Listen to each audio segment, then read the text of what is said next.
40-50,000 নিযুক্তি অহা বছৰৰ ভিতৰত আমি কৰিবৰ কাৰণে গৈ আছো কিছুমান কাম যিবিলাক কাম আমাৰ ৰাজ্যখনত আগতে কেতিয়াও হোৱা নাছিল তেনেকুৱা কামবিলাক হোৱাটো আমাৰ বাবে ভিতৰতে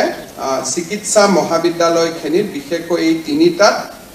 কাৰিকৰীত 422টা পদ আছে চতুৰ্থ শ্ৰেণীত 657টা আছে আৰু তৃতীয় শ্ৰেণীত 320টা আছে আমাৰ চাৰিখন মেডিকেল কলেজে এই পোষ্টখিনি নোহোৱাৰ কাৰণে কষ্ট খাই আছে ডিএমই মহোদয়ক মই অনুৰোধ কৰিম যেনে তেনে অক্টোবৰৰ ভিতৰত টেকনিক্যাল 422টা যাতে নিযুক্তি আমি দিব পাৰো কাৰণ নহলে গোটেই কেইখন মেডিকেল কলেজত কষ্ট হৈ আছে এই 422টা নিযুক্তি দিয়ক আৰু মাৰ্চৰ আগতে তৃতীয় শ্ৰেণীৰ 320টা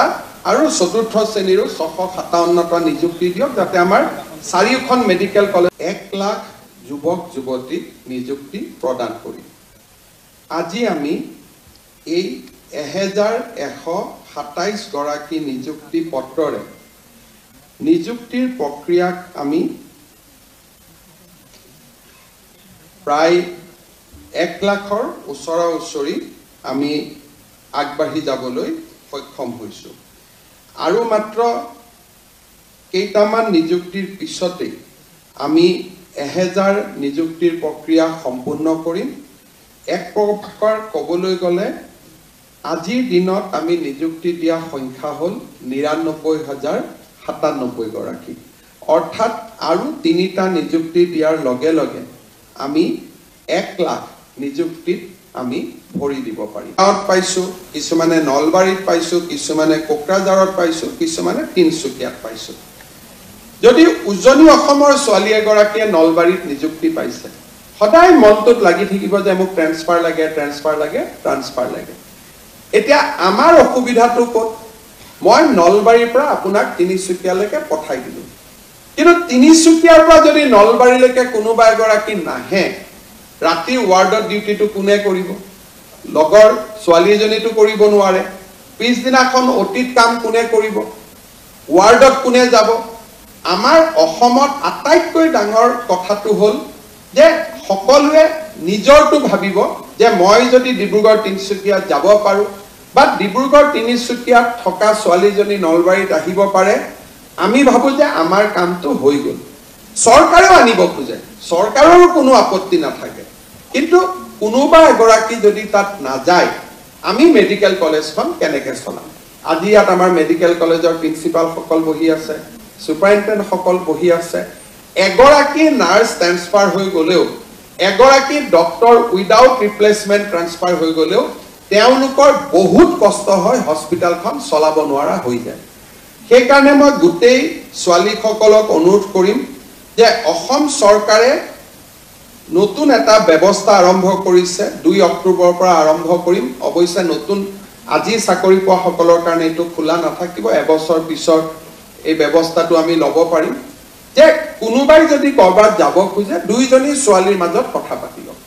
তিনিচুকীয়াৰ পৰা কোকৰাঝাৰত অহা গৰাকী কোকৰাঝাৰৰ পৰা তিনিচুকীয়াত অহা গৰাকী পোৰ্টেল এটা থাকিব পোৰ্টেলত দুইখন এপ্লিকেশন উঠাই দিয়ক ট্ৰান্সফাৰ অৰ্ডাৰ নিজে নিজে কম্পিউটাৰৰ পৰা ওলাই যাব কোনো মানুহৰ তাতো যাব নালাগে কিন্তু যদি কি একপক্ষীয় হয় যে মই যাব খোজো কিন্তু কোনো মোৰ জায়গাত আহিব নোখোজে তেতিয়ালৈকে পোৰ্টেলটোৱে তেতিয়ালৈকে তাৰ এপ্লিকেশন বিলাক গ্ৰহণ নকৰিব তাৰ কাৰণে আমাৰ 800 ছোৱালী বা আৰু 3000 ছোৱালীয়ে কাম কৰি আছে নিজৰ মতে মেডিকেল কলেজখিনি সজাই লওক আমাৰ কোনো আপত্তি নাই কাৰণ আমি এটা ভাবি নিযুক্তি দিছো আমাৰ নিযুক্তিটো ভুলো হ'ব পাৰে নলবাৰী ছোৱালী নলবাৰী এড্ৰেছ চাই দিছো কিজানি ডিব্ৰুগড়ত লৰা এটাৰ লগত বিয়া হ'ব কালি পৰহিত তেখেত ডিব্ৰুগড়ত যাব লাগিব গতিকে আমি মানুহৰ এড্ৰেছ বিলাকটো আজি যেটো দিছো এইটোৱে নাথাকে আমি সদায় চেষ্টা কৰো যে যদি এই ৰিক্ৰুটমেন্টতে আপোনালোকে চাব যে তিনিচুকীয়াৰ ফালৰ যিমানে এড্ৰেছ দিছে আমি তিনিচুকীয়াতে দিব যত্ন কৰিছো কিন্তু যদি তিনিচুকীয়াৰ পৰা আৰু বেছি ছোৱালী পাছ কৰিছে লখিমপুৰ ধেমাজিৰ পৰা আৰু ছোৱালী পাছ কৰিছে তাইকটো আমি নগাঁৱত দিব লাগিব যদি নগাঁৱত বহুত ছোৱালী পাছ কৰিছে তাইক আমি নলবাৰীত দিব লাগিব সেই কাৰণে নিজৰ ভিতৰতে আপোনালোকে এই হিসাব নিকাছটো মিলাই ললে আমাৰ কোনো অসুবিধা নহয় বোলে দুজনৰ লগত মিলিব নোৱাৰি তিনিজনৰ চেইন এটা কৰিলে মিলাব পাৰি তাতো আমাৰ আপত্তি নাই যে কোনোবাই ধেমাজি কোনোবাই লখিমপুৰৰ পৰা নলবাৰী যাব নলবাৰীৰ পৰা কোনোবাই ধুবুৰী যাব ধুবুৰীৰ পৰা কোনোবাই তিনিচুকীয়াত যাব মুঠৰ ওপৰত আমাৰো ক্ষতি হ'ব নালাগে আপোনালোকৰো ক্ষতি হ'ব নালাগে আমাৰ মানে কোন মোৰ নহয় ৰোগীসকলৰ কাৰণ আমি যেনেকে ৰোগীসকলৰ কথাটো আটাইতকৈ বেছি আমি চিন্তা কৰিব লাগে সেই কাৰণে 2 অক্টোবৰৰ পৰা আমি এই সুবিধাটো প্ৰথম আৰম্ভ কৰিম দেশত কতো নাই কৰ্মচাৰীক ইমান সুবিধা কৰি দিয়া চৰকাৰ দেশত কতোৱে নাই চাকৰিও বিনা পইচাত এপইন্টমেন্টও বিনা পইচাত সব বিলাক থকাৰ উপৰি 1 লাখতকৈ চাকৰি এতিয়া আমি নেক্সট ষ্টেপলৈকে যাব খুজিছো যে নিজে নিজৰ ট্ৰান্সফাৰ অৰ্ডাৰটো উলিয়াই লোৱা যে আপোনালোকে মই লখিমপুৰত যাব খুজিছো মই নলবাৰী খালি আমাৰ কাৰো অসুবিধা হ'ব নালাগে আৰু একেটা সুবিধা ইৰিগেশ্যন ডিপাৰ্টমেণ্টতো থাকিব পিডব্লিউডিটো থাকিব খালি অফিচাৰৰ ক্ষেত্ৰত এই সুবিধাটো নাথাকে কাৰণ অফিচাৰসকলক আমি এটা বেলেগ ধৰণে নিযুক্তি দিব লাগে কিন্তু তৃতীয় আৰু চতুৰ্থ শ্ৰেণীত কাম কৰা সকলোকে এইবাৰ আমি এইটো সুবিধা দিব খুজিছো যে আপোনালোকে যাতে নিজে নিজৰ ভিতৰত মিউচুৱেল ট্ৰান্সফাৰ কৰি ল'ব পাৰে অফিচতো যাব নালাগে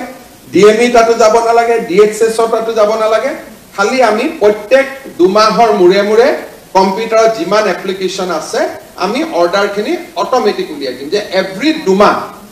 নতুন নতুন অৰ্ডাৰ প্ৰত্যেক 2 মাহত উলাই থাকিব এইবাৰ মই মিউচুৱেলত সংগী নাপালো অহাবাৰ পাম অহা 2 মাহত আবেদন কৰিব পাৰিম তাৰ পিছৰ 2 মাহত পাম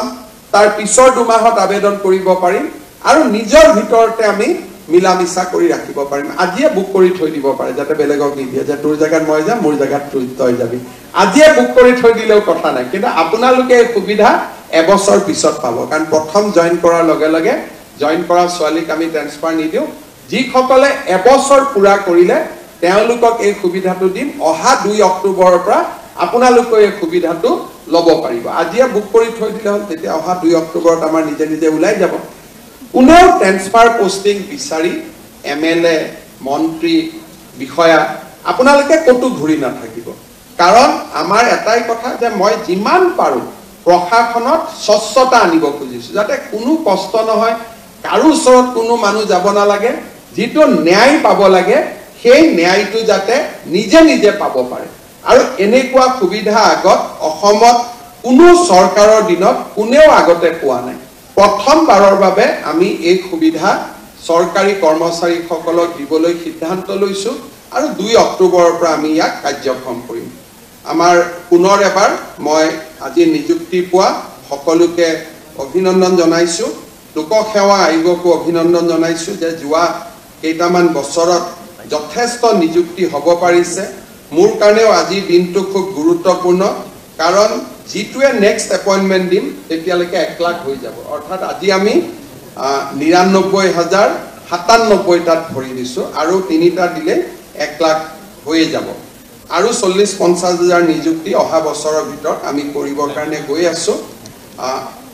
কিছুমান কাম যিবিলাক কাম আমাৰ ৰাজ্যখনত আগতে কেতিয়াও হোৱা নাছিল তেনেকুৱা কামবিলাক হোৱাটো আমাৰ বাবে খুব আনন্দৰ বিষয় মই আজি আপোনালোকক অভিনন্দন জনাইছো